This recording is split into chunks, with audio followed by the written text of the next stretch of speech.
6:17 in the morning.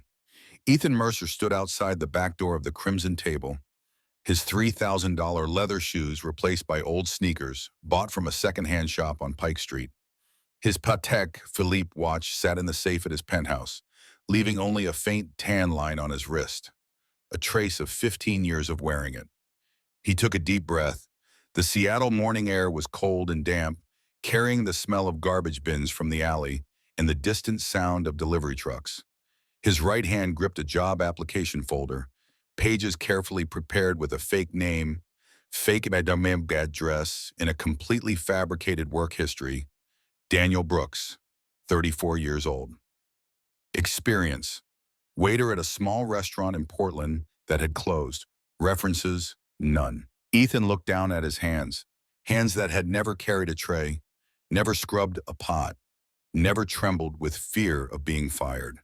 Those hands had signed million-dollar checks, had shaken hands with Fortune 500 CEOs, had swirled wine glasses at parties where a single bottle cost more than a month's salary for the person serving it. Now those hands were shaking, not from the cold. 3 months ago, Ethan received a letter. No sender's name, no return address, just a plain white envelope secretly slipped into his private mailbox at the office. A mailbox that only his secretary and security team knew the code to. Inside were 3 sheets of paper. The first, a photo of a pay stub, hours worked, 67 per week, wages below state minimum when averaged out. A note in the margin in red pen: this is the truth. The second, a list of employees who had quit in the past 2 years. 43 names. Some were crossed out with the words forced out. Others couldn't take it. And one name circled in red with 2 words, hospitalized. The third, a handwritten letter. Mr. Mercer, you built your empire on advertisements about premium dining experiences and dedicated service. But do you know how the people who create that experience actually live? Your restaurant is hell. The people who created it are getting rich. The people who serve are slowly dying. I'm not asking for money. I'm not making threats. I just want you to know the truth. What you do with it is your choice. Someone who once worked for you. Ethan read the letter 3 times. The first time he was angry. Who had the right to accuse him like this? Who had the right to secretly send these things to his private office? The second time he was skeptical. Maybe this was a scheme by a competitor. Maybe a disgruntled employee trying to extort him. The third time he looked at the photo of the pay stub and realized he didn't know how much his employees were paid. He didn't know how many hours they worked per week. He didn't know why 43 people had quit in 2 years. He had handed over all operations to Victor Nash, his best friend from college, the brother who had built the Crimson Table with him from a small restaurant into a chain of 15 locations across the West Coast. Victor was the person he had trusted absolutely for 8 years.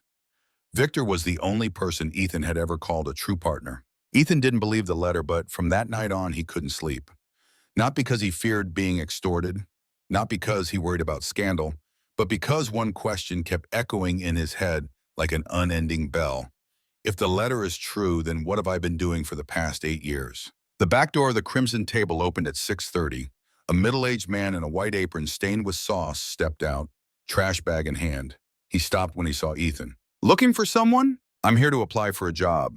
Ethan heard his own voice sound strange, smaller, weaker, lacking the confident tone of someone used to giving orders. I saw you're hiring waiters. The man looked him over from head to toe. His gaze paused at his hands, too clean, too soft, then moved down to his shoes, old but not worn in the way of someone used to standing for 8 hours. Go inside, find Mr. Nash's office at the end of the hallway. Ethan nodded. Thank you. The man didn't respond. He tossed the trash bag into the dumpster with the motion of someone who had done this thousands of times, then went back into the kitchen without looking back. Victor Nash's office was at the end of a narrow hallway behind an oak door, the expensive kind that Ethan remembered approving the invoice for 6 years ago. Back then, Victor had said, the manager's office needs to look professional. Customers sometimes want to meet the person in charge. Now, standing before that door, Ethan wondered how many employees had knocked to ask for time off, to request extra shifts, to ask for fair treatment, and what answer they had received behind this door. He knocked. Come in. Victor sat behind his desk, hair neatly styled, white shirt perfectly pressed. His familiar smile appeared when he saw who entered. The smile Ethan had seen hundreds of times in board meetings, at networking events, in the company's promotional photos.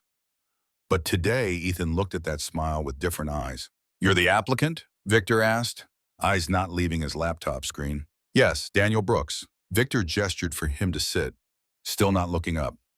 His fingers clicked away on the keyboard for a few more seconds, then finally turned to face him. Ethan held his breath.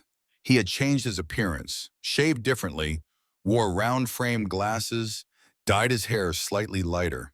But this was Victor, the man who had known him since age 18, who had gotten drunk with him in the dorms, who had stood beside him on the opening day of the first Crimson table. Victor looked at Daniel for 2 seconds, then asked, "Can you start today?" No questions about experience, no checking references, no reading the resume. Ethan swallowed. "Yes." "Good." Victor pushed an apron across the desk. "Afternoon shift starts at 11 o'clock.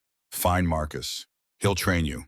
Hourly wage plus tips split equally among all staff through the restaurant's welfare fund. Any questions?" "Welfare fund," Ethan repeated. For the first time, something flashed in Victor's eyes. Quick.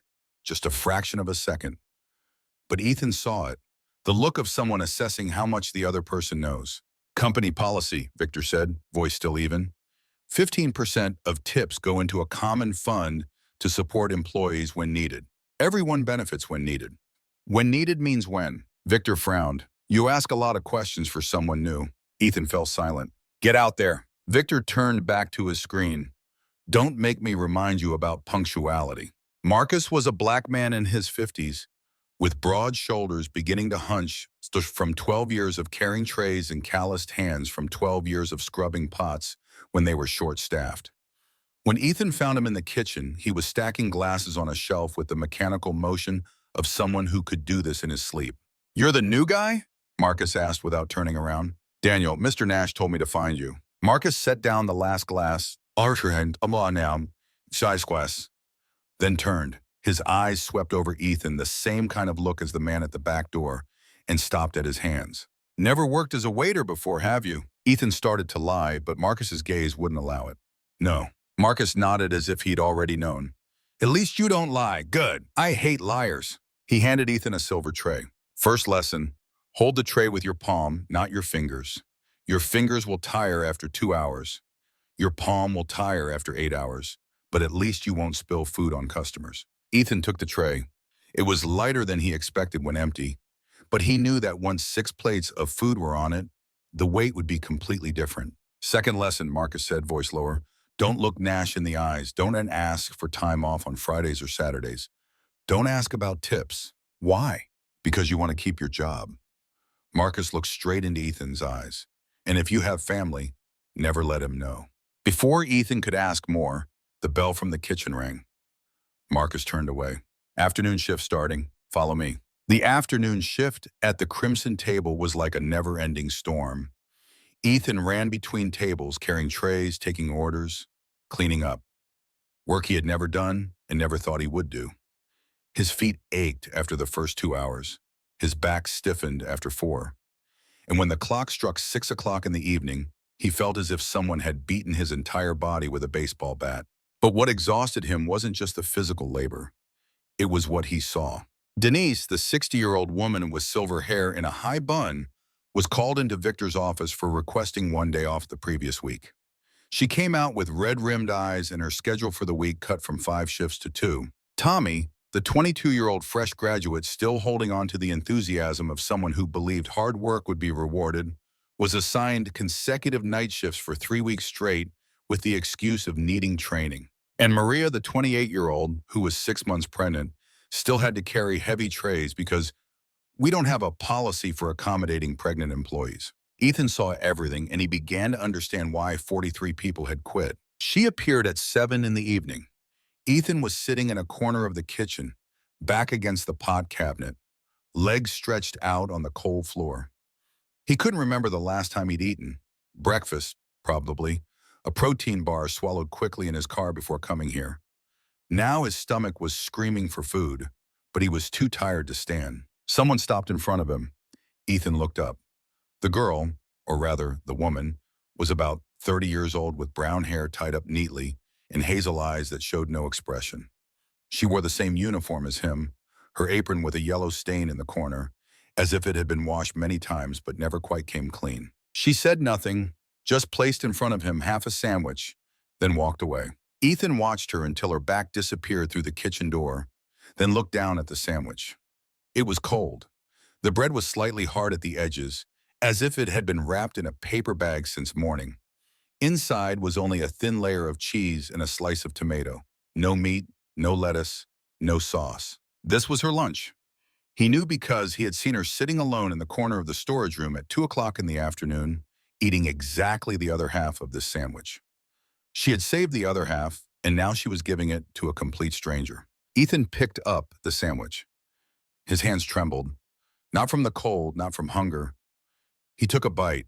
The bland cheese spread over his tongue. The bread was slightly dried out. The tomato had no particular flavor, but it was the best thing Ethan had eaten in years. Not because of the taste, but because of the reason behind it. Her name is Lily. Marcus stood at the kitchen door looking at Ethan with unreadable eyes. Lily Dawson. Been here 3 years. Nobody knows much about her because she doesn't talk to anyone. We call her the ghost. Arrives earliest, leaves latest, works the most shifts, but never joins the after-work drinks or the break room gossip. Does she have family? Marcus was silent for a moment. A kid, a little girl. I don't know the details because Lily doesn't like people knowing her personal business. But once I heard her on the phone, her voice completely different from the cold exterior she shows at work. What about her husband? None, Marcus said shortly. Don't ask more. Lily doesn't like questions like that. Ethan nodded, but in his mind, an image was forming. A woman raising a child alone, working 14 hours a day, eating half a sandwich for lunch, and still willing to share the rest with a stranger. Why did she give me the sandwich? Marcus looked at him longer than usual. Because that's Lily. She doesn't talk much, but she sees everything. She saw you exhausted. She saw you hadn't eaten all day, and she acted. But that was her lunch. Yes, Marcus nodded. And that's why Lily is the best person here. Also why she's the most miserable. That night, Ethan didn't go back to his penthouse. He sat in his car in the parking lot behind the restaurant, looking at the remaining piece of sandwich in his hand, the last quarter that he couldn't bring himself to finish. He thought about Lily. He thought about the 14-hour shifts. He thought about the 15% of tips being skimmed into a welfare fund that no one ever received anything from. He thought about Victor, his best friend, his partner, the person he had trusted for 8 years. And for the first time in many years, Ethan Mercer cried, not out of self-pity, but because he realized a painful truth. He had built an empire where good people like Lily had to go hungry to share their meal with strangers, where people like Marcus had to teach new employees how to dodge the manager instead of how to do better work, where pregnant women still had to run like young people. He had signed million-dollar checks. He had received Entrepreneur of the Year awards. He had appeared on magazine covers with a confident smile and the slogan, "The Crimson Table," where every customer is royalty. But he had never asked, what about the employees? The sandwich in his hand had gone completely cold. Ethan looked at it one more time, then slowly finished it. The Seattle night was cold. Streetlights flickered in the drizzle, and in his luxury car parked between garbage bins and shipping containers, a billionaire sat alone, tears streaming down his face, asking himself what kind of person he had become. The first week passed in silence. Ethan, or Daniel, learned how to carry a tray without spilling, learned how to take orders without mistakes, learned how to smile at customers even when his legs wanted to give out. And most importantly, he learned how to observe. He observed Victor, his best friend, the man he had once called a brother from another mother, run the restaurant with the precision of a machine. Victor never yelled, never pounded tables, never said a harsh word, but he controlled through other means. A look, a sigh, a soft statement full of implication. I only want what's best for you, but if you can't handle the pressure. Ethan saw Victor cut Denise's hours after she requested time off to take her husband to chemotherapy. No email notification, no explanation, just a new schedule posted on the board with half the hours.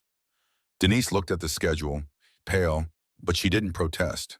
She just lowered her head, worked her remaining shifts, and prayed that her husband wouldn't need more expensive medication. Ethan saw Tommy, the young man full of enthusiasm, gradually lose the light in his eyes after each consecutive night shift.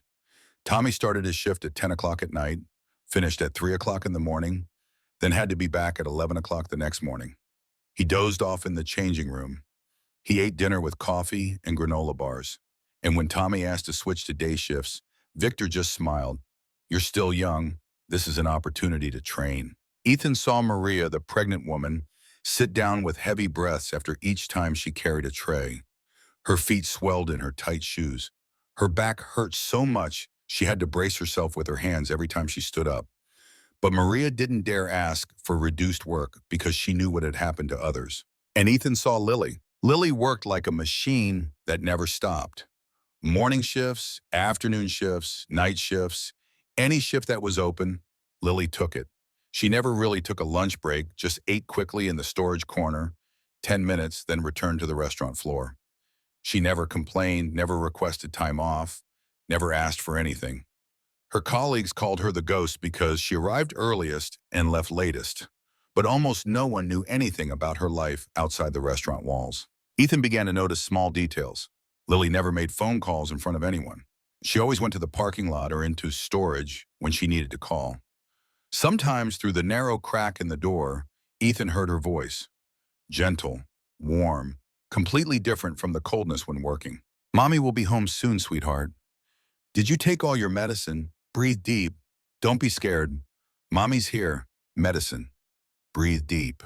A small child. Ethan didn't ask more. He remembered Marcus's words.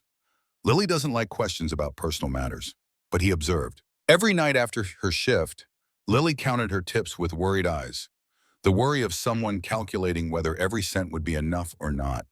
She folded the bills carefully, put them in her shirt pocket, and left in silence, never staying for drinks with colleagues, never joining in gossip, just working, getting paid, and disappearing into the Seattle night as if she had never existed. The incident happened in the third week. It was Saturday night, the busiest night of the week, when the Crimson Table hosted a VIP group from a large tech company, 20 people, private table, special menu, and pressure to serve perfectly. Lily was carrying a tray of appetizers to the VIP table when her phone in her apron pocket vibrated. She didn't look, continued working.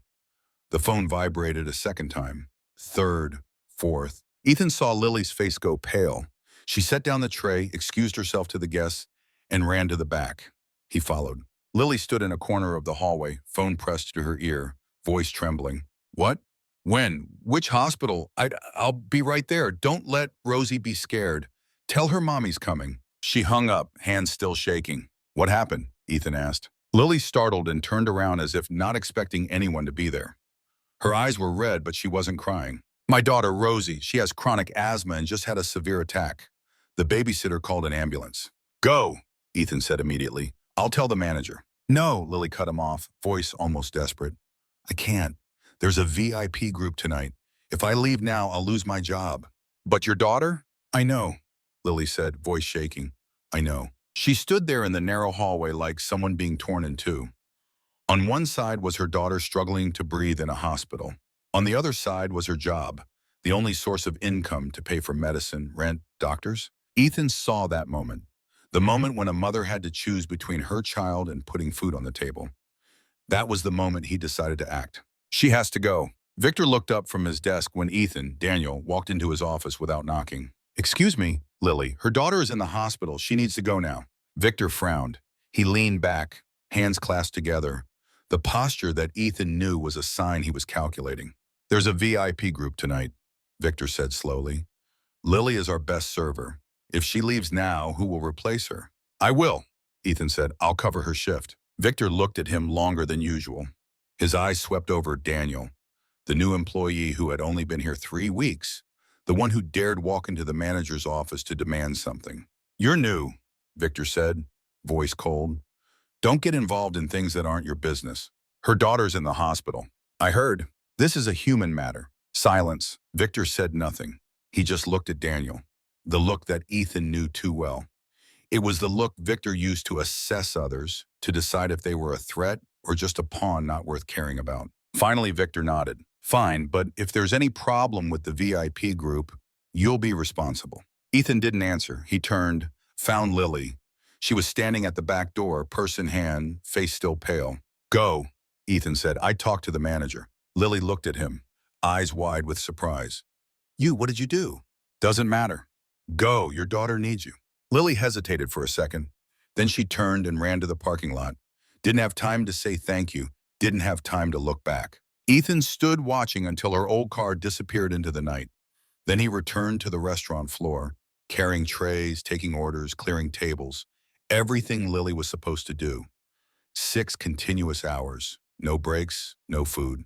When the shift ended, Ethan could barely stand. He leaned against the hallway wall, breathing heavily, sweat soaking his shirt. But he didn't care about the exhaustion. He only thought about a mother sitting by her daughter's hospital bed and wondered if Rosie was okay. Ethan found the hospital at 11 at night. He hadn't planned to come. There was no reason to come. Lily hadn't invited him.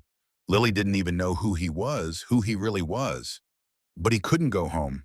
His penthouse was waiting, 500 square meters of full amenities, a view of all of Seattle, and the cold silence of someone who had lived alone for too long. He didn't want to go back there, not tonight. Seattle Children's Hospital was in the north of the city, an old building with long corridors and flickering fluorescent lights. Ethan went through the emergency room, asked a nurse, and finally found Lily in the respiratory care unit. She was sitting on a plastic chair outside the patient room, head bowed, shoulders shaking. Ethan stopped a few meters away from her. He didn't know what to say. He was a stranger Lily only knew through 3 weeks of working together. He had no right to appear here, no right to ask questions, but he still stepped forward and sat down beside her. Said nothing, just sat there. Silence stretched for several minutes. Ethan heard the sound of a ventilator from inside the room, the steady beep-beep of the heart monitor, the footsteps of nurses moving in the corridor. Finally, Lily spoke. Thank you. Her voice was as if she had cried but had no more tears. For today. Don't mention it, Ethan said.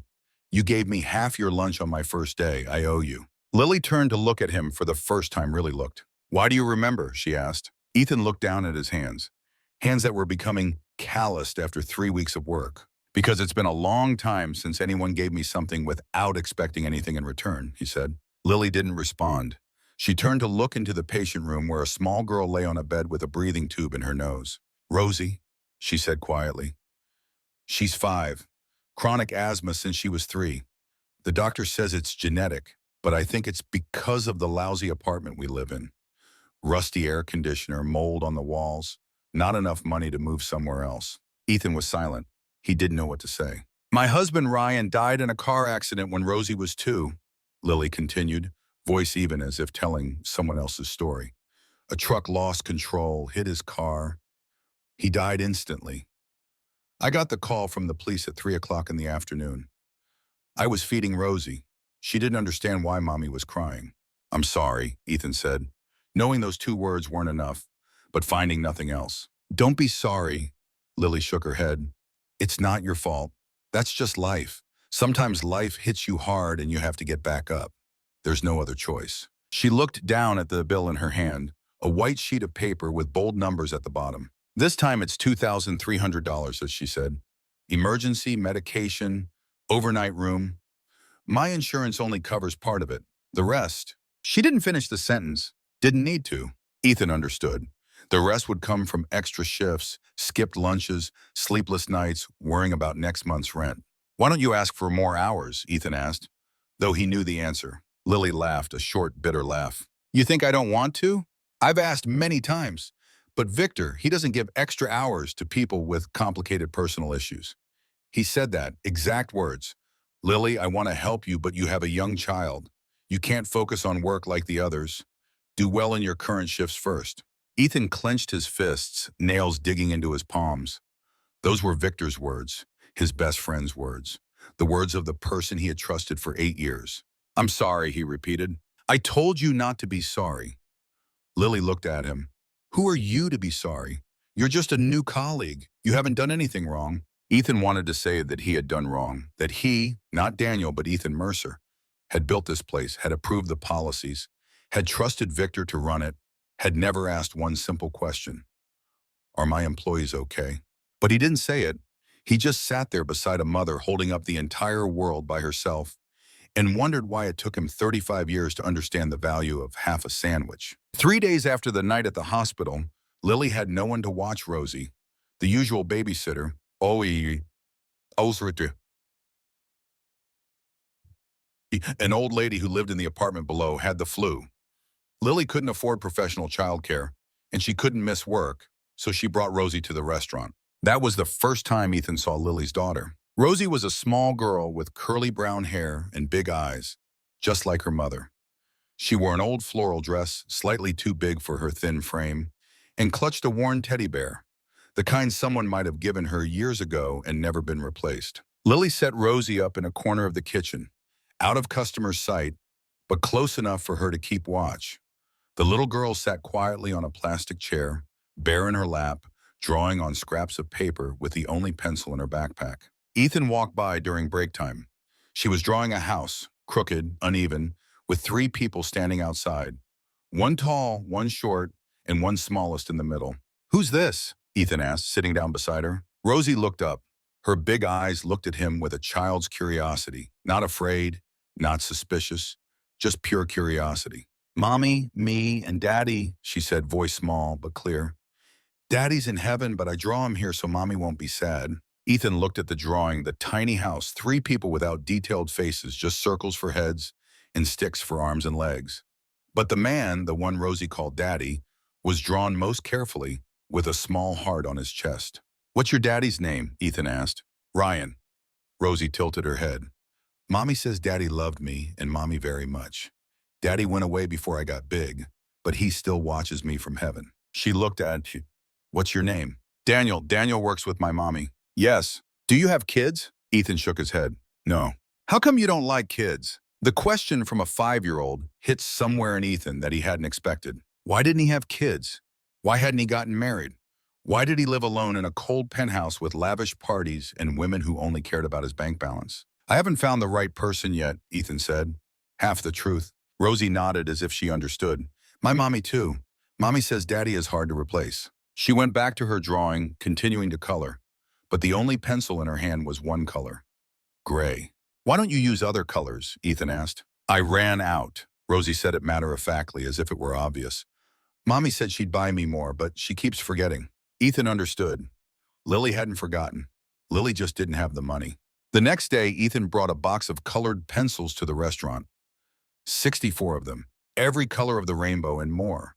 The most expensive kind in the office supply store, something Ethan would never have noticed before. But now, standing in front of the shelf, he had compared each box, read every label, and chosen the one with the most colors. He slipped the box into Rosie's bag when no one was looking. That afternoon, when Lily checked her daughter's bag, she stopped. Ethan saw her pick up the pencil box, look at it with unreadable eyes. Rosie squealed with joy, jumping around her mother, but Lily just stood still. At the end of the shift, she found him. "You bought this?" Lily asked, voice flat. Ethan started to lie, but Lily's eyes wouldn't allow it. "Maybe someone forgot it there," he said, a half-hearted lie. Lily looked at him for a long time, a very long time. "Who are you?" she asked quietly. The question wasn't asking for a name. Ethan understood. Lily was asking, "Why are you doing these things? Why do you care? Why is a complete stranger buying gifts for my daughter?" "Just a waiter," Ethan answered. Lily didn't say more. She turned away, but before she walked far, she stopped. "Thank you," she said, not looking back. "Rosie will be very happy." Then she left. Ethan stood watching, his chest tightening with a strange feeling. Not love, he didn't know what that was yet, but something close, warm, and painful all at once. He began to understand why Lily didn't smile. Smiling took energy, and Lily's energy had all gone to surviving. By week 4, Ethan had enough evidence. He had documented everything: the extended shifts without notice, the tips skimmed that no one ever received, the employees whose hours were cut for personal reasons, Victor's veiled threats disguised as concern. He called his lawyer from a private number, one that Victor didn't know. "Prepare the termination paperwork," Ethan said, "and check if there are any labor law violations we can prosecute." "When do you want to act, Mr. Mercer?" "As soon as possible." But Ethan made a mistake. He was too focused on fixing the system and forgot about the people. He wanted to help Lily not just with the pencils. He wanted to truly help her have enough money to treat Rosie, enough money to move to a better apartment, enough money not to skip half her lunch every day. He arranged secretly, through an accountant he trusted, for Lily to get extra shifts at a higher wage. Not much, just enough for her to receive a few hundred more dollars a month. He thought that was a way to help her without revealing his identity. But Victor noticed, a new employee like Daniel daring to stand up for a colleague. Then suddenly strange changes in the payroll system. Then the looks, the questions, the actions that didn't fit a normal waiter. Victor began investigating Daniel. He found the cracks faster than Ethan expected. The address on Daniel Brooks's job application didn't exist. The reference phone number didn't work. There was no record of him ever working in Portland. Victor didn't know who Daniel really was, but he knew this person was hiding something. Friday afternoon, Victor called Daniel into his office. "There's an important customer who wants to meet you privately," Victor said, smiling, still perfect as always. "They were very impressed with your service last week." Ethan didn't suspect anything. He followed Victor into a small meeting room at the back of the restaurant. The door closed behind him. There was no customer, only Victor standing beside a laptop open on the table. On the screen was a Google image search, and the result, Ethan Mercer, CEO of Mercer Hospitality Group, owner of the Crimson Table chain. "Hello, boss," Victor said, smile not reaching his eyes. Ethan stood frozen. In that moment, he saw everything collapse. His plan, everything he had tried to build over 4 weeks, the fragile trust he had gradually earned from his colleagues. All of it. "What are you planning to do?" Victor asked, voice still calm. "Record, take photos, collect evidence to fire me?" Ethan didn't answer. "I know you, Ethan." Victor stepped closer. "I've known you since you were 18. I know you don't have the courage to do the hard things. You always need someone else to clean up. That's why you hired me." "You deceived me," Ethan said, his voice steadier than he expected. "You stole money from employees. You exploited them for 8 years. I ran this restaurant," Victor cut in. "I made it profitable. I kept you rich.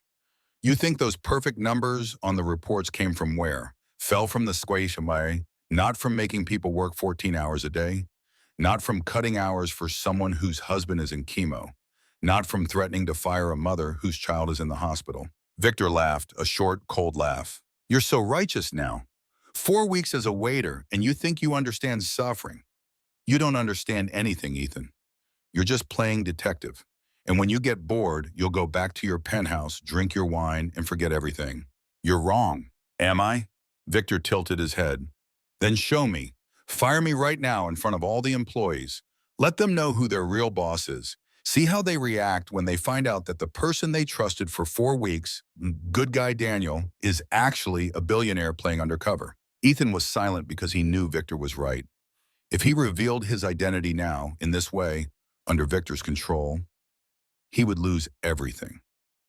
Not money or the company, but the trust of people like Marcus, like Denise, like Tommy, like Lily. Victor acted before Ethan could decide. He called all the employees into the kitchen. End of shift. When everyone was tired and just wanted to go home, Ethan stood beside him, unable to do anything. "I have an important announcement," Victor said, voice full of importance, "about our colleague Daniel." Everyone looked toward Ethan, Marcus, Denise, Tommy, Maria, and more than 20 others. They sat with skeptical eyes, waiting to see what the man who had deceived them would say. Victor was also there. Ethan had invited him, not to confront, but to witness. Lily sat in the back row, closest to the exit, as if ready to leave at any moment. "Daniel Brooks doesn't exist," Victor continued, smile triumphant. "This man is actually Ethan Mercer, owner of the Crimson Table, the boss of all of us." Silence. Ethan saw their faces change. Denise sighed with disappointment. Tommy avoided eye contact. Marcus stood still as a statue, and Lily, she stood as if turned to stone. Her eyes looking at him no longer held curiosity or warmth, only deep disappointment. "He came here to monitor you," Victor said, voice full of fake sympathy, "to find reasons to cut staff. Everything he said, everything he did, it was all acting." "No." Ethan tried to speak, but no one listened. They had already turned away. One by one, Marcus went first, then Denise, then Tommy. Lily left last. She looked at Ethan once, just once, then turned her back and walked out the door. Ethan chased Lily to the parking lot. Lily, please, let me explain. Lily stopped, didn't turn around. What do you want to explain? She asked, voice shaking. That you didn't lie? That everything you did wasn't for some other reason? I came here because I wanted to know the truth about my restaurant. I didn't know everything would... You bought pencils for my daughter. Lily cut him off, finally turning around. Her eyes were red, but there were no tears. You sat with me at the hospital. You worked my shift for 6 hours. Was that acting? Or was it real? Ethan was silent because he didn't know the answer. Had he done those things because he genuinely cared, or because of guilt, or because he wanted to make up for what his system had caused? He didn't know. That's the question I'll have to live with, Lily said, voice weary. And I don't want the answer from you, because whatever you say, I don't know if I should believe it. She turned away. Lily, just don't, she said, not looking back. Ethan stood watching her drive away.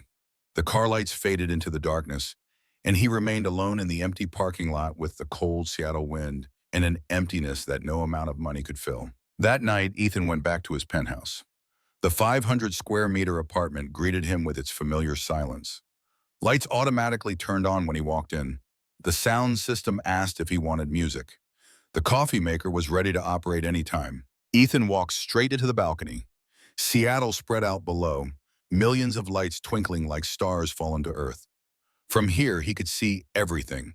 His office building, the restaurants he owned, the hotels bearing his name. But he couldn't see Lily. Somewhere down there, she was trying to put Rosie to sleep in an apartment with a rusty air conditioner. Somewhere, Marcus was drinking beer alone after an exhausting shift. Somewhere, Denise was sitting by her husband's bed, worrying about next month's hospital bill. And Victor was celebrating his victory. Ethan picked up his phone. He could call his lawyer right now, fire Victor within 24 hours, freeze accounts, prosecute if there was enough evidence. He had the power to do all of that. But would that fix anything? Victor would be fired, maybe sued, maybe pay the price. But Lily still wouldn't trust him. Marcus would still look at him as a traitor, and the other employees would still think their boss was someone who played undercover to find reasons to cut staff. Ethan put the phone down. He needed to do more than that. Not just fire Victor, not just return the stolen money. He needed to show them. 3 days later, Ethan sent a notice to all employees of the Crimson Table. Not an email from HR, not a message through the company app, but a handwritten letter sent to each home address, with Ethan Mercer's signature in a single sentence. I have an apology to make, and I want to say it to you directly. Please give me a chance. Attached was the address of a small conference hall in downtown Seattle, and the time, 7 p.m. Saturday. Ethan stood on the small stage looking down at the rows of seats. Not everyone came, but most did. Marcus, Denise, Tommy, Mariah, and more than 20 others. They sat with skeptical eyes waiting to see what the man who had deceived them would say. Victor was also there. Ethan had invited him, not to confront, but to witness. Lily sat in the back row, closest to the exit, as if ready to leave at any moment. Ethan took a deep breath. 4 weeks ago, I came to the Crimson Table as a job applicant. He began, voice steadier than he expected. I lied about my identity. I pretended to be a regular waiter. That was wrong, and I apologize. Silence. But I don't apologize for doing it, he continued, because if I hadn't, I would never have known this. He turned on the screen behind him. Images appeared, pay stubs that had been manipulated, internal emails about the welfare fund, charts showing how much tip money was skimmed each month, and how much was actually spent on employees. Almost nothing. For 8 years, I believed this restaurant was running well because of the numbers on the reports, Ethan said. I was wrong. I trusted the wrong person, and you paid the price. Victor stood up, face flushed. This is slander. I can explain everything. Victor, Ethan said, voice calm, you'll have a chance to speak, but first, let the others speak. Silence. Then Marcus stood up, the man with 12 years of experience, the one who had taught Ethan how to carry a tray and how to dodge the manager. He stepped into the middle of the room. I didn't know who Mr. Mercer was when he came, Marcus said, voice deep and steady. I just knew Daniel was a new guy, kind of clumsy, but hardworking. And I knew that in 12 years working here, Daniel was the first person who dared stand up and ask why Lily had to ask permission to leave when her daughter was in the hospital. Denise stood up next. I had my hours cut after I asked for time off to take my husband to chemo, she said, voice shaking but clear. Mr. Nash said it was scheduling, but I knew the truth. Everyone knew. Tommy, Maria, a man whose name Ethan couldn't remember, but whose face he recognized, one by one they stood up. One by one their stories came out. No one yelled, no one cried, just truths, simple, specific, and undeniable. Victor couldn't say anything because every story had dates, had details, had witnesses. When the last story ended, Ethan stepped up again. Victor Nash is terminated immediately, he said. All tips skimmed over the past 3 years will be refunded in full with interest. And from today, the Crimson Table will have an employee council elected by you to oversee all decisions related to workers' rights. Victor stood up, face pale. You can't. I can, Ethan said. And I just did. Victor left the conference hall in silence. No one watched him go. After the meeting, Ethan found Lily. She stood in a corner of the hall, not applauding, not saying anything. I didn't come here to ask for your forgiveness, Ethan said. I came to say that you have the right to be angry, and you don't need to stop being angry just because I did one right thing. Lily looked at him. You think what you did today was right? I think it was the minimum I owe everyone. Lily nodded, not forgiving, not refusing, just acknowledging. I'm going to quit, she said. Ethan wasn't surprised, but it still hurt. Not because of you, Lily continued, but because I need a workplace where I don't have to be afraid. And even if you change the whole world, I still can't look at you without remembering the feeling of being deceived. I understand. Don't look for me, Lily said, turning away. At least not now. She walked to the door. Ethan didn't chase after her because he knew there were things that couldn't be rushed. Some wounds couldn't be healed with money or power. Only time could heal them. Lily graduated from the management training program with the highest score in her class. It was a program funded by the Mercer Foundation, but Ethan hadn't nominated her. Marcus had done that after seeing the recruitment notice on the restaurant bulletin board. You deserve it, Marcus said when Lily asked why. And this is a chance for you not to go hungry anymore. Lily had hesitated. She knew where the money came from. She knew who was behind that fund. But in the end, she applied, not because of Ethan, but because for the first time in 3 years, she believed she deserved more. 6 months after graduation, Lily stood in her new restaurant, not the Crimson Table, not any location belonging to Mercer Hospitality Group. This was a small restaurant in downtown Savannah where she had been invited to be manager after completing the training program. The restaurant had 20 tables, an open kitchen, and a view of a tree-lined street, not as grand as the Crimson Table, but warm. And most importantly, Lily was respected here. She was checking tables before opening when the door chimed. A man walked in, no suit, no fancy clothes, just a simple button-down shirt and jeans. Ethan Mercer. I have a reservation, he said. Table 7. Name's Daniel. Lily stopped. 6 months without seeing each other. 6 months without contact. 6 months of wondering what he was doing, if he still remembered her, if he cared, and now he was here. Table 7 is the worst table in the restaurant, and she said, voice flat but not cold. Next to the kitchen, noisy, and the longest wait. I know, Ethan said. I used to be a waiter. Lily looked at him. He hadn't changed much, maybe a little thinner, maybe a little more tired. But his eyes still looked at her in a way that no one else did. You came alone? She asked. I hope not. Silence. Lily placed the menu on table 7. Sit down, she said. I'll be back. Ethan sat and waited. 10 minutes later, Lily came back, not carrying food, not carrying a menu. She sat down across from him. What would you like to order? She asked. Ethan looked at her, the woman who had once given him half a sandwich in a dark kitchen corner, the woman who had looked at him with disappointment in the parking lot, the woman who had walked away without looking back. A second chance, he answered. We don't have that on the menu. Then I'll wait until you do. Lily looked at him for a long time. Then, for the first time since the day she learned the truth, she smiled. Not a big smile, just a slight curve at the corner of her mouth, but it was a real smile. I don't forgive you, she said. Not yet, maybe never. I'm not asking for forgiveness. Then what do you want? Ethan thought for a moment. I want to start over, he said, from the beginning. No fake name, no role playing, just me. Ethan Mercer, the man who once ate half a cold sandwich and cried alone in his car. Lily looked at him. You know that's not easy, she said. I know. You know I have a daughter and a new job and my own life that you have no right to intrude on. I know.